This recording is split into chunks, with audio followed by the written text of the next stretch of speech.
P11A legal structures. So P11A,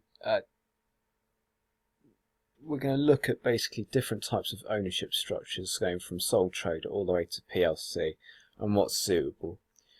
Basically, we've talked about sole traders before in previous assignments and business environment. You all know them. They are the small independent businesses which we have throughout the country. So they're usually owned by one person, and they usually have issues with liability.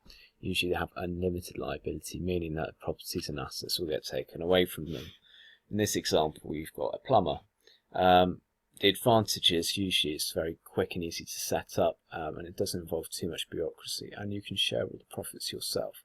However, you can only scale it so far. Partnership is very similar, except for sharing the risk with someone else. The more people you have in it, the more risk is shared. It is still unlimited liability, so you can still officially take away everything that you own, and can also take the assets away like a sole trader. They are very straightforward to set up, and you can do that quite easily. A limited company, which I'd say is the biggest structure you could use, I would suggest not using it. Probably one of the biggest ones in the world is IKEA, which is a family-run business. You have to be, basically that means it's got limited liability, but people to actually get a share, you have to be invited in. Limited liability means you only lose the money that you put into it, so you're not actually liable for anything more than that. So usually there's a higher risk. You've also got PLCs, which you can get hundreds of people and float it on the stock exchange. For this, I would say it's completely irrelevant, and I wouldn't use it at all as a model. I don't think it's a good thing to look at.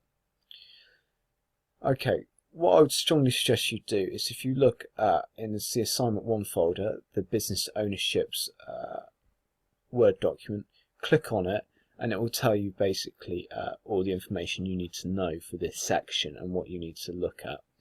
I've given you a very brief overview which you can use, and I'll give you a bit of a model now to show how you can use it. But before you do anything, I would suggest you click on the assignment 1 folder. So here's a basic model for a legal structure and how you would stick it into your business plan.